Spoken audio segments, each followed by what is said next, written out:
guys.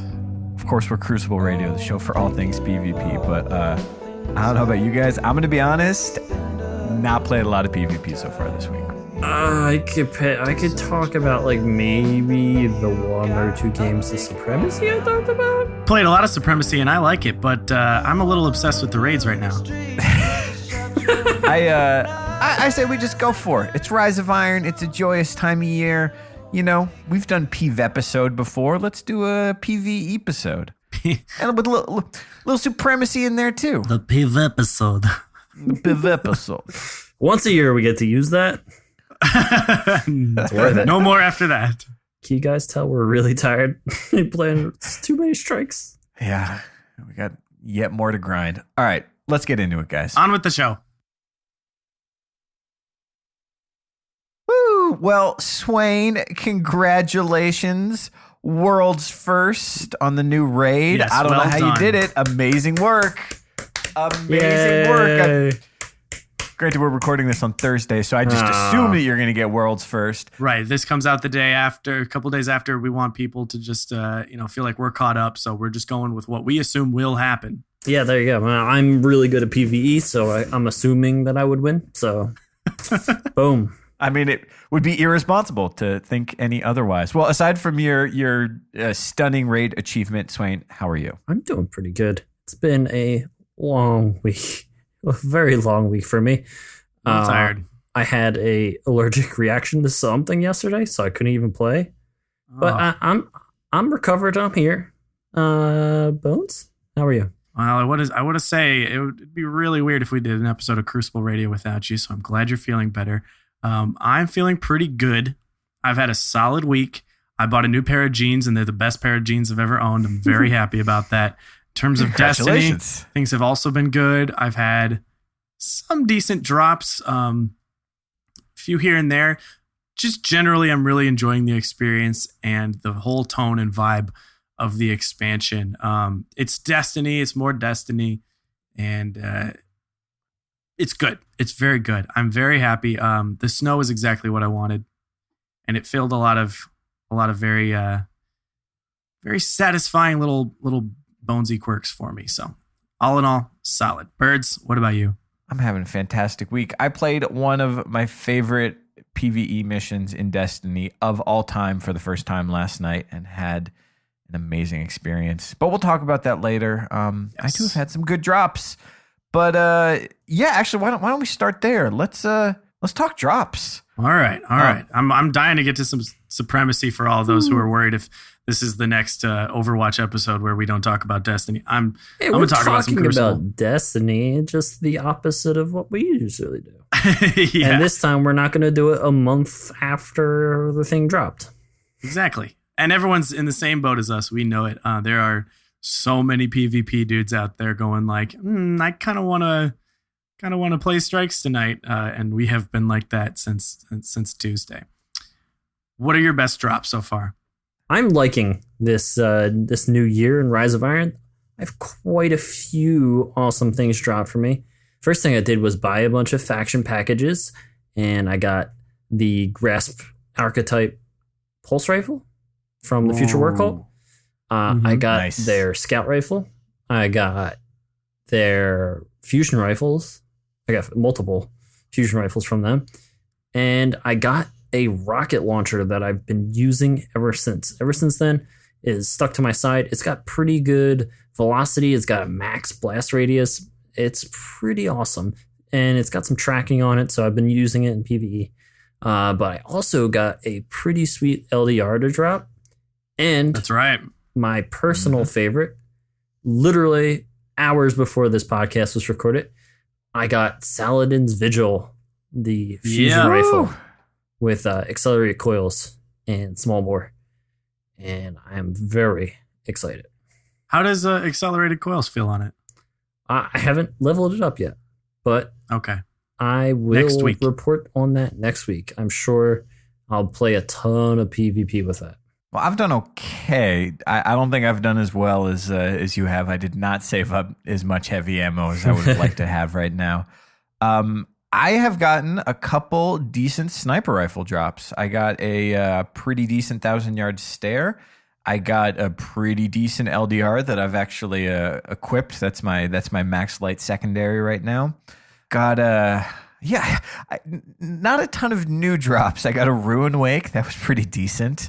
But I have to say on the armor front, I've been doing pretty well. I love how often the Sublime engrams are dropping these days. I got my whole new year 3 look. Like, I'll be looking so fly for that raid on Saturday. I've got 8 different shaders picked out, and they all look great. And in particular, I've been having a lot of luck with cloaks. I got the year 3 version of the makeshift scarf, just like the starter one that's just the little neckerchief thing. Cloak of the Cosmonaut, All My Victims, a couple other great ones. I pretty much have the roll on my armor that I like, not really mixing it up too much. So it's all cosmetics at this point. Still waiting for the weapons to come in. Oh, and I got Kingspire too, so sorry, Swain. Hey, I'm just happy I got the Jovian gauntlets, like the first thing I did. A Sublime Gauntlet engram dropped for me, and now I'm looking fly. What about fashion in this expansion? It's always been about fashion. Now it's just even better. What about you, Bonesy? What do you got? It's been a mixed bag. I have gotten a lot of stuff that I've dismantled already and in hopes of different things, but that's okay. I'm just in that hunger mode for new gear. I went with Dead Orbit to start on my Warlock, who I've been leveling up. There's a few different picks from Dead Orbit that I'm liking. I have the Keystone Scout Rifle, which is a high-impact Galleon's Demise archetype. And I think that might end up with me in the raid because I've got Firefly and Quick Draw and Outlaw on one of them, and works pretty well. I did get an Imago Loop, which I had not had. It's got Rifled and Icarus. Otherwise, It has Exhumed. So it's like not bad. I don't know. We'll mess around with it. Rifled and Icarus is pretty decent. Pretty good. What the last one is. Exhumed isn't too bad in the right playlist. It's not, and Exhumed is not too bad. I just am spoiled with my rangefinder IS Luna and doesn't have True Sight or Sure Shot, so I'm picky. But it's nice to have a cool Imago Loop. It's a cool looking gun, and I got that Devil's Dawn sniper rifle. Took that into a clash match last night, and it's kind of fun once you get hang of the handling. Otherwise, I've been playing with the new exotics and having a good time going through those quests. I also got a decent little fusion rifle from Dead Orbit called Worlds to Come. I do recommend it. It's the Vacancy archetype. I've got enhanced battery, performance bonus, and hidden hand. That's really a good PvE kind of role because I'm just getting ammo like crazy, and it's void, so it's good against those new captains. But I'm going to mess with it in the Crucible, see what happens. Some fun choices. That's funny you mention it. I too have a Worlds to Come with the enhanced battery and hand on it. Unusual, but yeah. Now I believe that's same as Plan C archetype, the Vacancy. Yes. Also, totally unrelated to talking about decent drops. Just a weird thing that happened to me. There's no point to this story. I got to the tower at 4 a.m. when we could finally get into the game. I started cleaning up my vault. I'd been saving all the stuff in my Warlock. I go to the postmaster to take out what had been stocked up there. I grab a primary legendary engram, and it decrypts when I pull it out of the vault or out of the postmaster. And I got Cryptarch credit from across the tower. So I was like, okay. And a Not Like the Others dropped. And a Not Like the Others, if you've listened to the show for the past year, is my thing. My Not Like the Others has MD Reflex, Life Support, Braced Frame, or Perfect Balance, and Outlaw. This Not Like the Others drops with MD Reflex, Life Support, Perfect Balance, and Outlaw. And it freaked me out. Maybe it was that Brilliance 3.2 virus. Like it really got you good, and that was your patient zero moment when. It could be. I mean, that is my role. I mean, I select a different perk, but that has the 4 perks straight across with it. It decrypted immediately. I got this Not Like the Others the first week of Taken King. I mean, we go so far back. I just thought that was freaky. I thought it was some weird like little bit of nostalgia. This expansion's all about nostalgia, and here I am looking at my favorite gun, knowing like, hey, things are about to change, but you've also got this. So it was weird. It was weird, man. That's a little weird. Yeah, I think that, I don't know. There's got to be something in the way they work it that what you normally use is what you get, because getting that Saladin's Vigil probably means something. And I've got 1,000 keystones and none of the dead orbit auto rifle, so I think they know what I like. That is possible. You actually reminded me, I'm sort of looking through my vault here. This was actually before Tuesday. I want to say it was on Sunday, but I actually decrypted an exotic special and got myself a Trespasser. Ooh. You know, I don't think we're entering the year of the Trespasser meta. I don't think it's quite that good, but it is a very effective gun. I had a ton of fun in it. I had a particularly good match. I had just popped into Keen Koala's stream for a moment to sort of watch him sort of getting that right kind of mindset, very careful. As soon as he finished, I was like, all right, I'm loading into Burning Shrine by myself and just like looking at angles for half hour. But I hopped into a Inferno Rumble match with this Trespasser, and it was fantastic. As long as you could sort of keep your situation awareness up and you knew who was trying to close in on you, I was pretty steadily shutting down the shotgun pushes with it. The exotic perk on it is if you reload it right after getting a kill with it, it goes, and it's very satisfying, it goes, boop, and a little red light shows up on the back. And your next burst, instead of being sort of the Trespasser 3-round pulse, it is 6 rounds. Tack, tack, tack, tack, tack, tack, tack. And if you manage to land all of them, you're not gonna kill them, but any opponent is gonna be, you know, within inches of death. One more burst can just clean them up from there. And that is very effective. It's tricky to do in Rumble, where you're generally playing 1v1s and it can be a second because it does fade pretty quickly. But I would encourage anyone to go get your 3 coins, go start picking up those engrams, get one of these things and start playing with it. In particular with the quick draw perk on it, it is exactly, I think, what a sidearm should be. I have to say the new ones feel good. I like the sound and I like the way they feel. I've only used the Iron Wreath for the last year. And that's on me. You know, I didn't really branch out much, but that Iron Wreath from the first week of Iron Banner was just so good. I was set. So I've tried out a few of the vendor ones. I've gotten some drops on them and they're just fun. They are fun to use. And it's nice to work on that Grimoire while I'm just grinding out some strikes this week. Since we're on the topic of weapons and new drops, let's talk a little bit about ornaments, guys. Okay. We are doing an all things Destiny episode. Let's talk about fashion a little bit and weapon fashion. I only got the Telesto one that I really like. I've been trying to get. Did you get the blue one? No, I got the purple Queens one. Right. And I've been trying so hard to get a Spec Ops or even just like the Arctic one for the Mida. I've been using Mida since the expansion dropped because, you know, it's Mida and it's the best thing for PvE ever. Mida. And I've been trying so hard doing every possible thing that can get me little packages, but no dice. I just spent my remaining silver on packages. Got some stuff. I have done that as well. No shame. I have picked up a couple. I got the Zalo Supercell, which actually I got the ornament for the Zalo Supercell, not the camo one, but like the electric silver blue one that's just a treat. I got the glowy blue Telesto one. A lot of fun. I got the prototype for Truth, but I am kind of enjoying above everything else the Days of Iron ornament on my new Hunter arms, where they're just like on fire now. Oh, yeah. That was worth it. I firearms with my firearms. I spent some silver as well. I have both ornaments on the Young Wolf's Howl. I like the dark one. It's really cool. The Wolves Remember. I'm a big fan of that one. And I have, you know, my pink Telesto.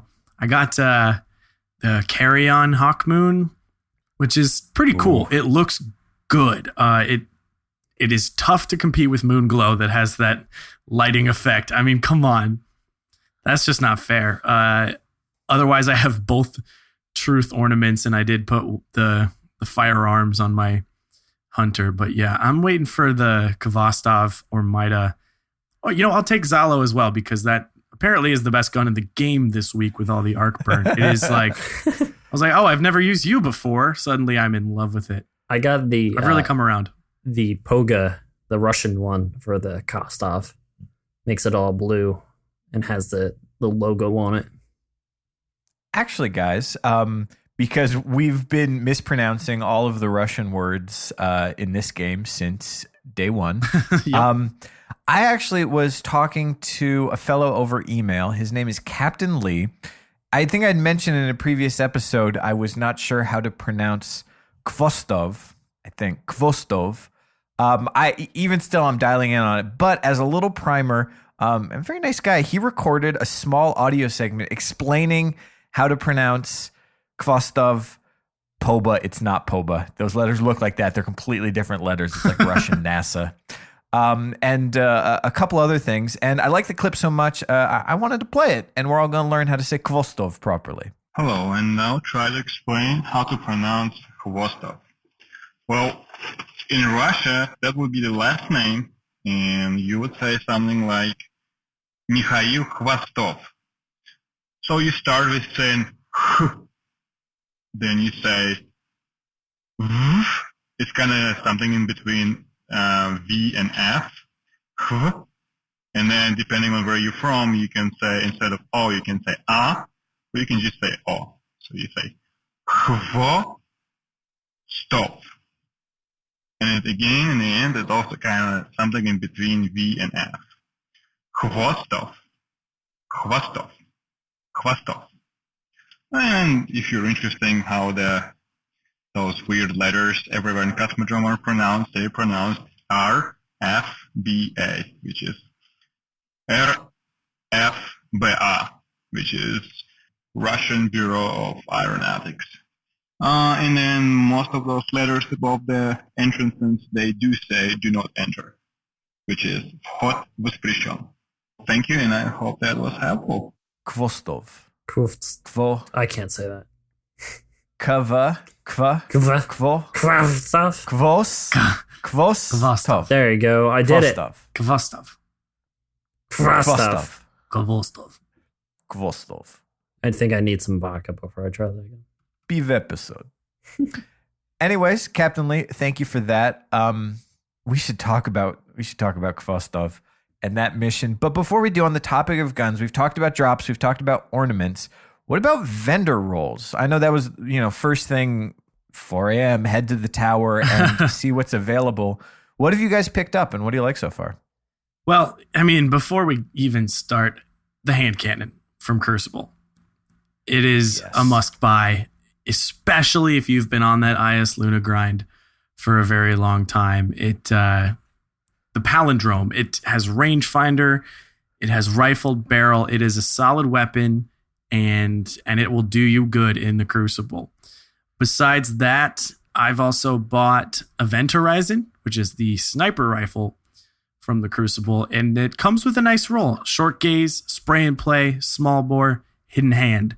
I'm thinking that might be good for DPS in the raid. I have not tested it out in the Crucible.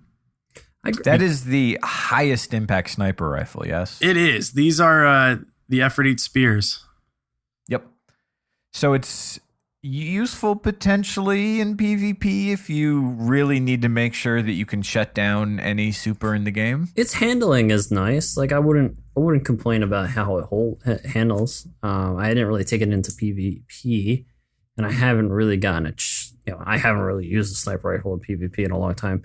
But from what I could tell in PvE, it's a pretty decent sniper rifle.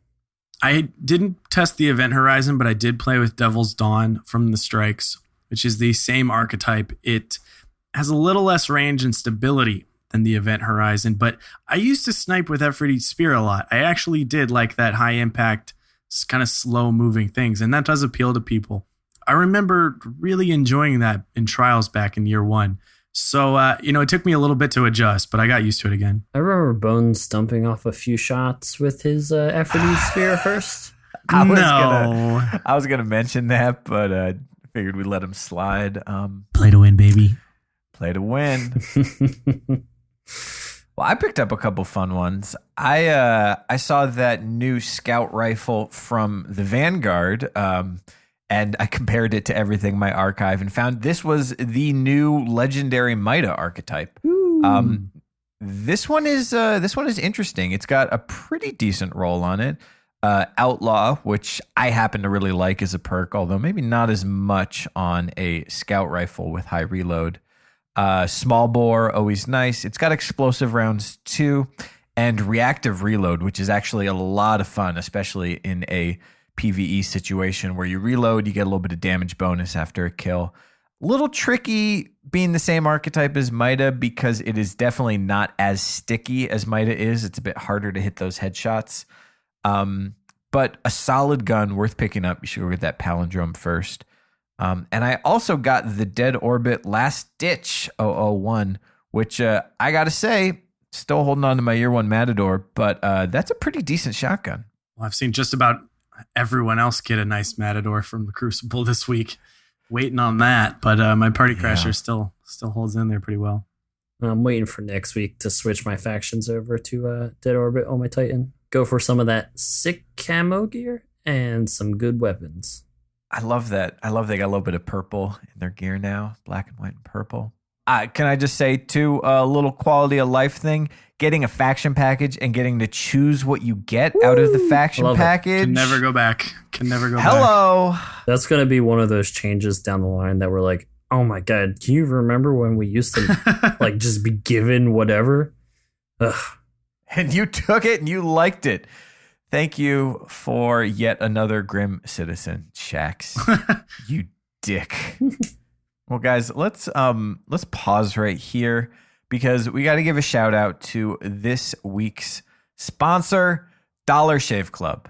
This one's kind of a beard guy. Yeah. Bones is Bones little baby face Bones, but I got a stubble situation that is relentless. It is just like sandpaper.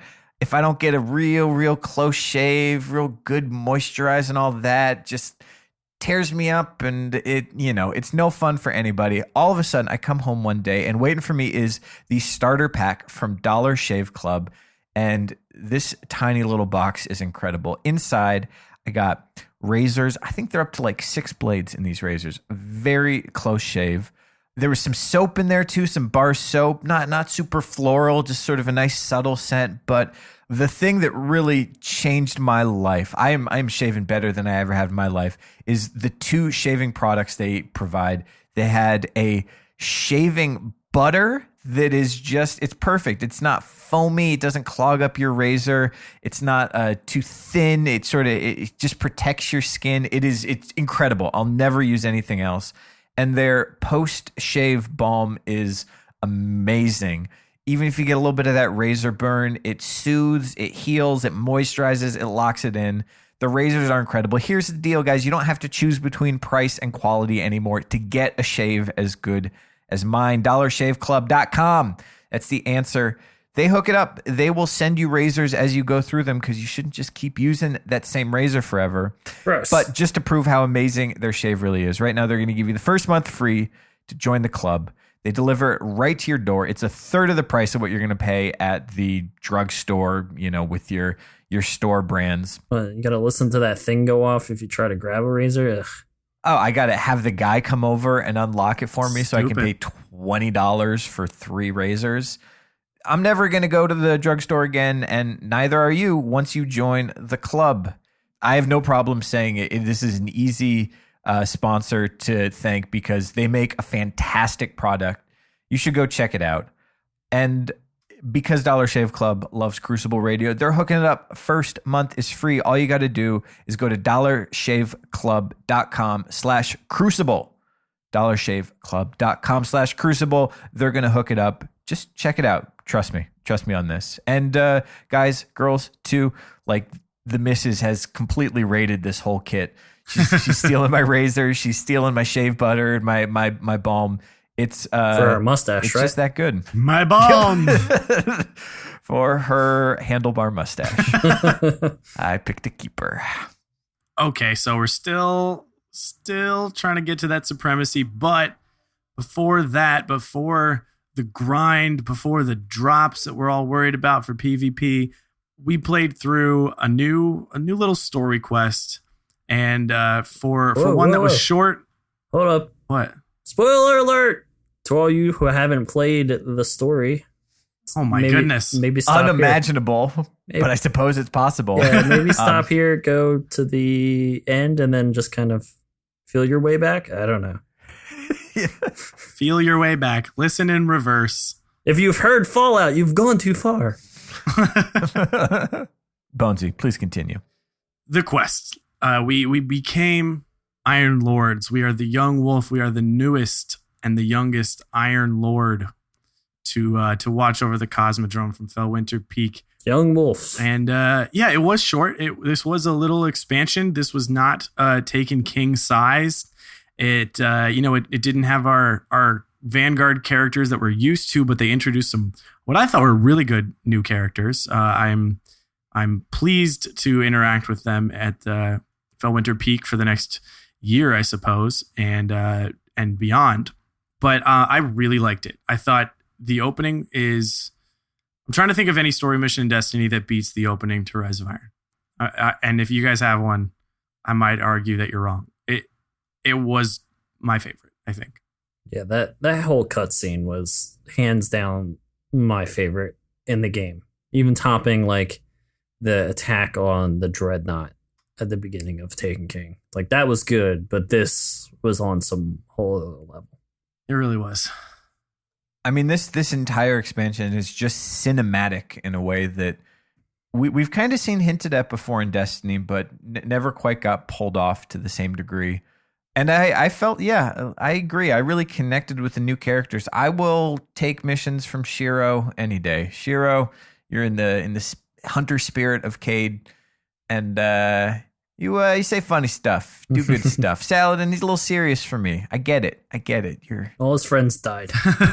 Lighten up. Yeah, he's talking about all of his dead friends again. I mean, I feel bad for him, but yeah, maybe I'm alone on this one. But I've had such a blast playing these story missions. What kind of surprised me was, okay, you play the main storyline, you do your 5 story missions.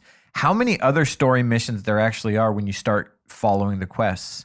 It was a blast to get to play the Gallarhorn missions and get to play some Crucible maps as story mission mode, loading into Bannerfall and saying, I know where to go here. I was a big fan of that one. It was cool. I got to open up those little rooms back there. That was awesome.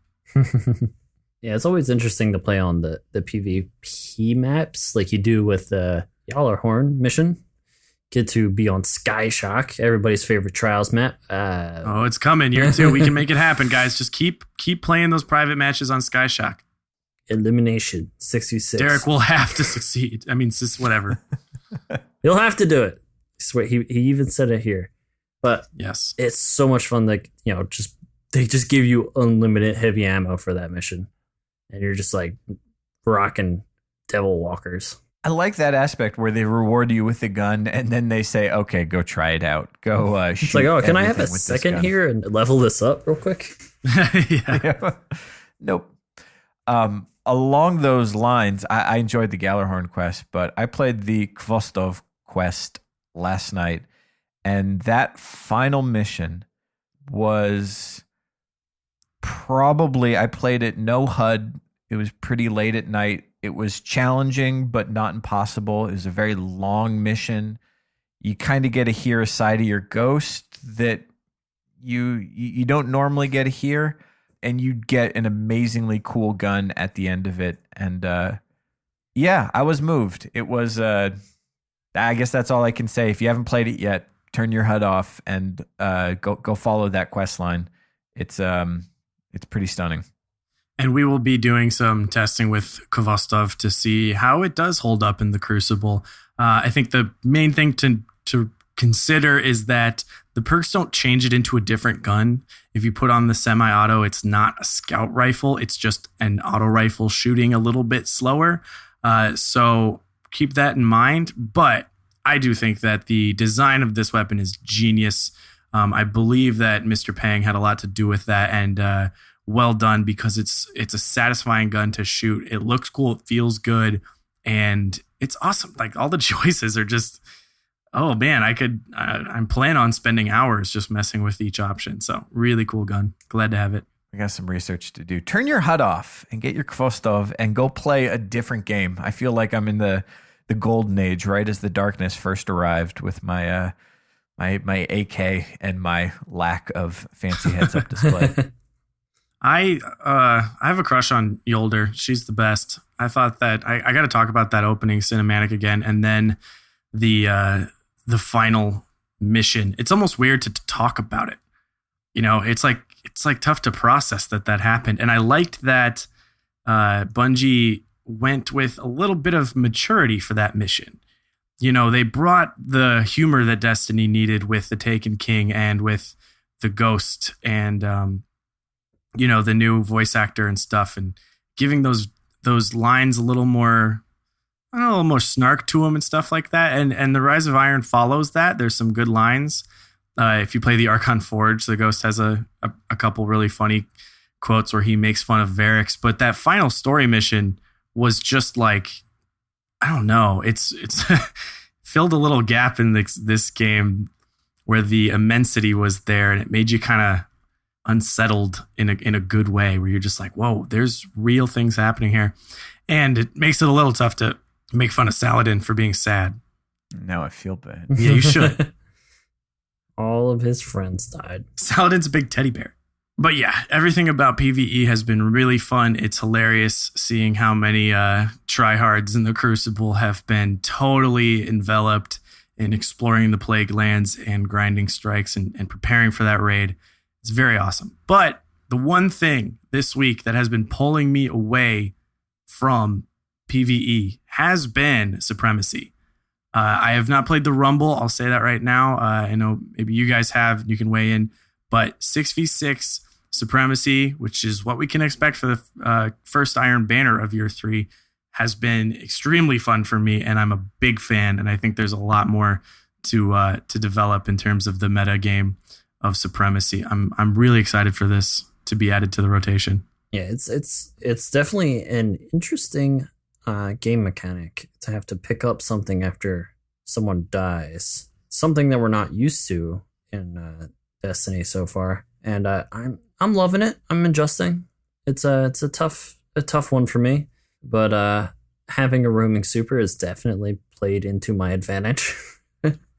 Being able to use my hammers, and whenever I use Sun Charge, I'm right there with the crest when I get the kill. But also, I've discovered that roaming around in packs, that seems to be the key. Kind of just be together. Don't let everybody get split up. Team shot with the best of them, especially in those 6v6 ones. It helps to run with friends in a wolf pack, one might say. There you go. Yeah, I feel like Supremacy is kind of custom designed to break people of bad habits. Don't just rush forward and trade. Don't abandon your team, especially when you're playing sixes. I'm having a little bit of trouble getting in the groove of it. I enjoy it, and I certainly haven't played all that many matches of Supremacy right now. But it is not the most obvious game mode after 2 years of playing mostly Rumble and Clash. Bonesy, what do you think? I think it encourages aggression, but it punishes sloppy play, which is so ideal for me. I like to be a warrior. I shotgun a lot these days. I've really started to come into my own on my Warlock once again. You know, I felt really good last year. It started taking King. I felt good through most of this year, but there was some burnout and there was some exhaustion of just not settling in on what I felt like was really me. And it was actually the last weekend of Trials where I was just like, you know what? My Warlock feels really solid right now. I think this is like where I need to be. So I've played a lot more Warlock, and I've been practicing that aggression to know when to push in, to know when I need to go in with my teammates, not go too ham. I'm not going to get any breaker shotgun plays and stuff like that. That's really not how it works, but you got to be the one that's the first person when you need to be there. You know, it's that hesitancy that really kills you. So I enjoy that. And I understand that a lot of people are like, well, Supremacy is just shotguns all around. Well, it's like, it pays off to push forward and then have some good up close and personal damage. But, you know, there's a lot of people trading and stuff. There's a lot of sliding in and attacking or going for a crest when you really shouldn't go for a crest. And that's what I mean about the metagame of Supremacy really developing. And we had a little taste of it in a game. We were playing on Firebase Delphi, and a crest fell right at the door to the globe room. We're all at the other end of the U, classic spot. We're all kind of standing by the window, and all four of us are there. And we get that crest, and I immediately see us kind of move forward. And I was like, wait, hold on, don't go, leave it there. We left the crest sitting on the ground. I'm telling you, 3 Guardians slid right through the door, and we just lit them up. Like it was firing squad. It was kind of bad. And then we just had 4 crests to pick up. And so I love that bait game where you're just like, I know you see this on your map. I see it too. I want it, but what's the real play here? I want to come out on top, not just the trade, not just the 1-up, but I want to get even 2 or 3 crests. And I love that gameplay. So that's what I mean about that smart push. Like, is it time? Not quite yet. Let's see if we can make more out of this. And I love the way that's been developing. I really like to hear that. I've always enjoyed in Rumble using special crates to bait people because it's so enticing. People will gladly die for the chance at a special crate and have a game mode that is just full of constant tantalizing engram-shaped bait. Oh, yes. I also thought the scoring was pretty nice. The games feel lengthy enough, and a lot of them were close. I also thought that Supremacy encouraged callouts in 6s in ways that Clash and Control definitely don't do as much. And part of that is just the monotony of playing the same thing. We've all played about 500 games of Control on Twilight Gap. We kind of know how it works. This one is a little different. You have to feel the movement and stuff like that. But you know what? I'm happy for some fresh content. Either way, the callouts are fun, and chaining your supers together becomes a little more important to use it when you're near someone, because you can get a triple down or a breaker with your roaming storm or your sunbreaker and stuff. And then my brother got a little salty. He makes a great play with his sunbreaker on shores, and he's just like, wait, no one followed me? And all of these crests were, there's a path of destruction behind him, and no one was picking him up. And he's moving forward to use his super, and it was like, oh, shoot, yeah, no, someone needed to be behind that. So, you can't just say, oh, that's my sunbreaker. If you hear the hammer, I'm on the map somewhere. Don't worry about it. You want to pop it with your teammate to support you, or you want to be using it to scare off the enemy. Like if we saw this in the Supremacy MLG tournament, where say Walla using his blade, he pops it. He doesn't chase anyone. He actually just scared everyone away from 2 or 3 crests that were on the ground. So they heard blade, they just got the heck out of there, and he walked over and picked him up. And to me, that's a good super. That's 3 points, and with very little resistance. So it's a fun super game as opposed to just get the most kills possible and who can start steamrolling and pub stomp the fastest. It definitely seems like the type, like with the time limits and with the points limits, it's one of the most supery playlists. I feel like I end up always having at least 3. Yeah, definitely. The games feel long. With Electrostatic Mind, 3 or 4 storms is about standard for a game, and that's really fun. And I'm happy to use it in a strategic way as opposed to just worrying about my KD or trying to get off a kill streak or something like that. I'm looking forward to see what sort of variants of Supremacy we see sort of showing up in the weekly rotation. People have gotten a chance to play some 6s Supremacy, Rumble Supremacy making the rounds.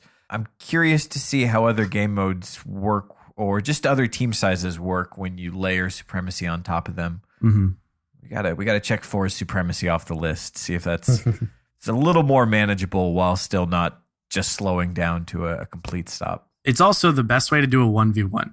I don't know if Game Battles does this. I believe they don't. It's just a kill team deathmatch thing. But if you 1v1 in Supremacy, you have to get those crests to win. So you can't just like string together kill streaks at one time. And, you could win with less kills than your opponents in a 1v1.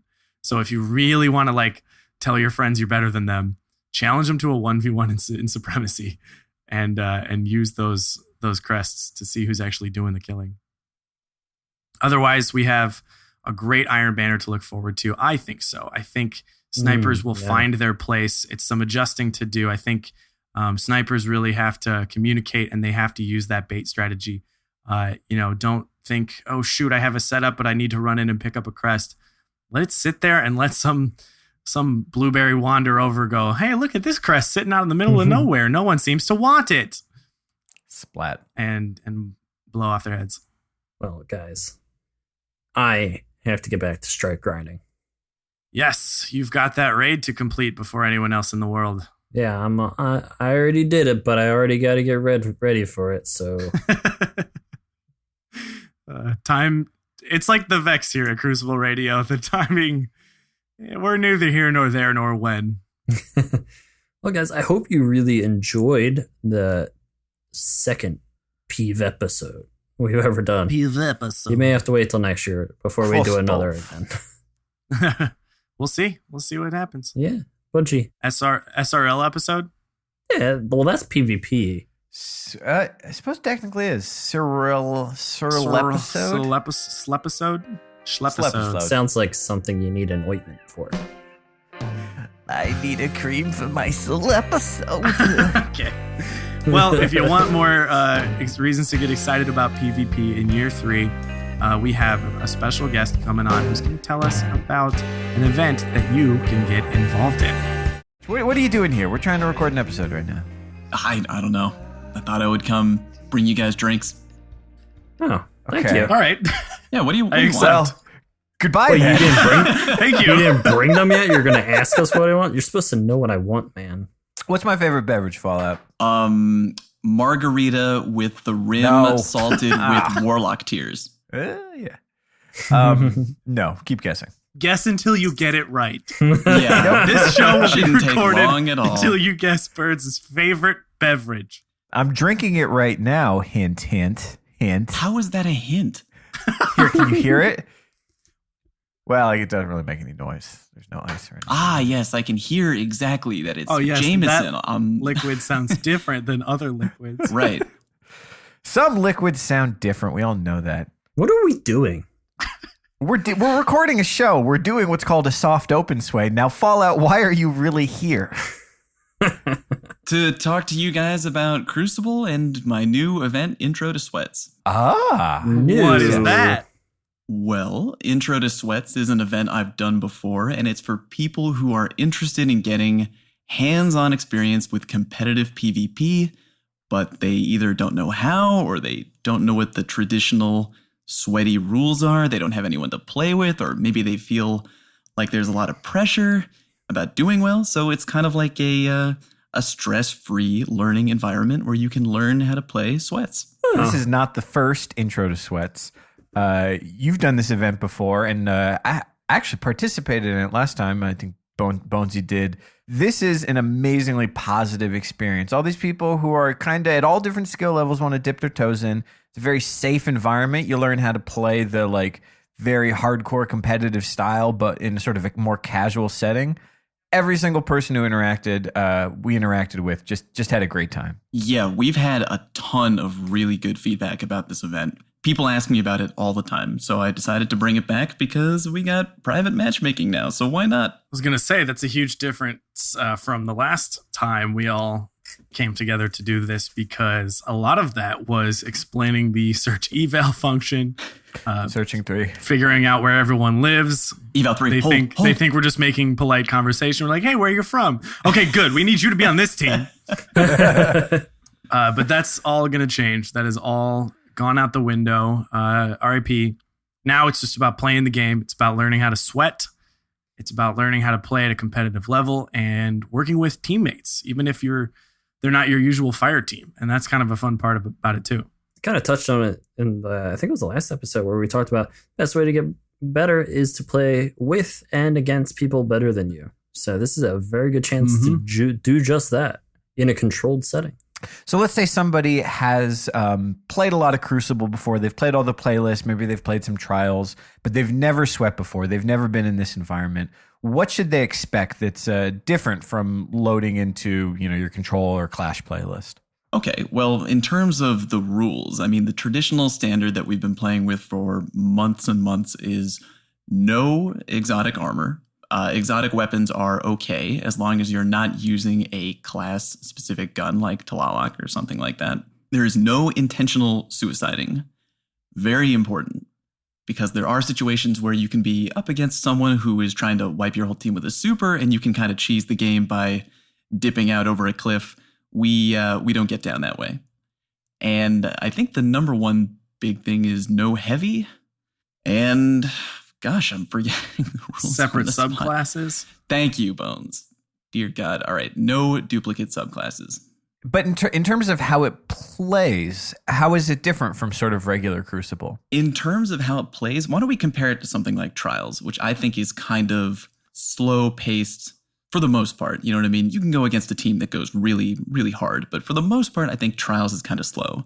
Now, Sweating, on the other hand, really, really fast paced, especially if you're playing against a team that really knows what they're doing. It's kind of like a situation where as soon as one person on the enemy team goes down, all of a sudden it becomes a 3-on-2, and the team with 3 players will go on the offensive and they'll start tearing things up. It's all about pushing together as a team, getting team wipes, rotating around the map, trying to get the enemy pinned down on spawn, all that fun stuff. You guys know all that fun stuff. And the push disengage mechanic really comes into play heavily when 3 people are working together, especially in a skirmish setting. In these 3v3 games, like you said, elimination slows it down because of the simple fact that you're not reviving yourself. So this push-pull mechanic becomes so crucial, and it's really satisfying once you get in the flow. You learn spawns, you learn where a teammate might be coming from, you know where the enemy's going to be after you've killed them. You start predicting that movement, and all of those extra skills, all of those additional things to think about become second nature in all of the other Crucible that you play. So when I jump into Clash, I'm thinking about where the other team's going to be. I'm thinking about flipping a spawn on Twilight Gap. I'm thinking about knowing that someone has been in this room all the time, or they just died here and they'll be over there. All of that really helps out the rest of your game, even if you don't suddenly become a tier 1 Sweat player. Yeah, that's true. And I'm just really excited for this event because I know that when we talk about the strategy, we talk about how Sweats play a little bit differently. Sometimes it can be kind of intimidating, but I really want to emphasize that this is like really stress-free environment. Everyone is there to learn. Mm-hmm. Everyone is there to have fun. I had people who told me on Twitter that they were really interested in the last one we did back in March, but they weren't really sure because they didn't want to do badly and they didn't want to embarrass themselves in front of teammates or whatever. And I said, no, you have to come try. I'm telling you, it's going to be great. No one is going to give you the business. No one's going to look down on you. No one's going to talk trash. We're here to learn and improve together. And there was just such a huge wave of positive feedback. Everyone was telling me how great of a time they had. People were meeting up, because we pull people into fire teams. We just kind of create them on the spot with a coach. And people were like really connecting afterwards. They were like, hey, that was a lot of fun. You guys want to go match up together and play more? And you just have a lot of people connecting and new fire teams forming. So you mentioned each team is a coach. So, this is 3v3 skirmish. So 2 students for every coach. Who are some of the coaches this time around? Oh, we got a great lineup here. Who do we got? We got Invicta. We got 3Bs, Texas Pride, some of the folks from Team Inclement, Ramblin'. We got Ninja with no L. What? We have the Bishop of Butt Touch himself, Dr. Lupo. Oh, God. Making that a thing. We have some folks from a podcast you might know called Crucible Radio. Sounds lame.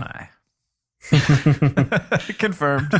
And some goofy dude named Fallout. Well, I think it sounds pretty fun. I'm looking forward to it. Let's assume that everyone else is as well. If they want to participate in this, when is it happening? How do they keep track of it? How do they get in? How do they sign up? How does it work? Okay, so the event it's 2 days this time because one of the biggest, I guess I'll say complaints we had last time was that there were a ton of people in Europe who really, really wanted to play. And the last time I did it at night on a weekend, and everyone over there was in bed.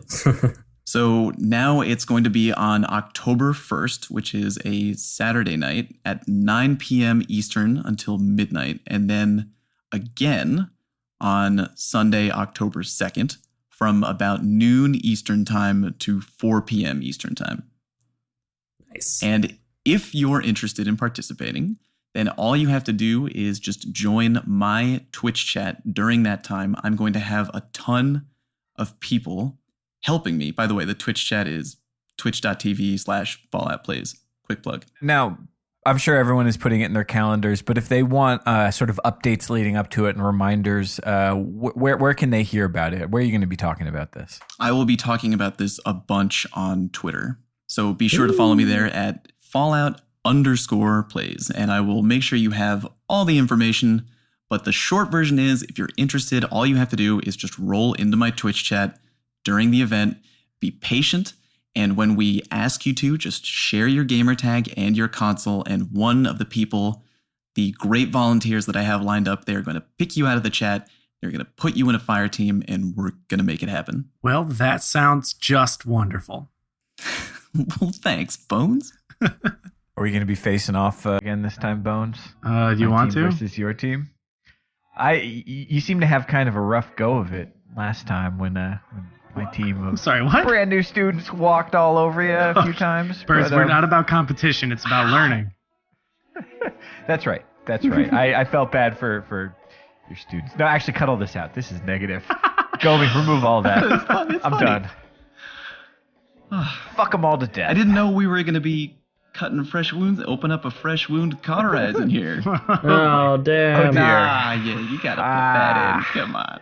All right, Fallout, get out. Get out. Yeah, you're done. Get out. You're Bye. done. See you, Fallout. I'm clicking the hang up button. Goodbye. Bye, Fallout. I love you.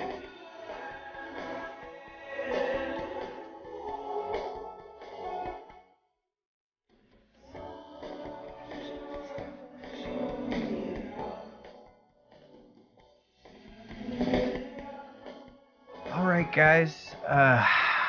We got some strikes to grind. Let's get to it. Bones, you ready? I'm ready, man. All right, Swain, let's load in. Swain, At least do the space internet. Oh, he's already in the game. He's killing Omegle right now. he's been grinding strikes this entire episode? That's what you got to do when you win worlds first. That's how it happens, folks. Time is a flat circle now. All right, guys. Well, space internet, something, crucibleradio.com, something. Follow us on twitter.com/crucibleradio. Something. Try out Control Freaks. You're going to be playing a lot in year 3, I can already tell. Offer code Crucible to get 10% off. I can't recommend them more.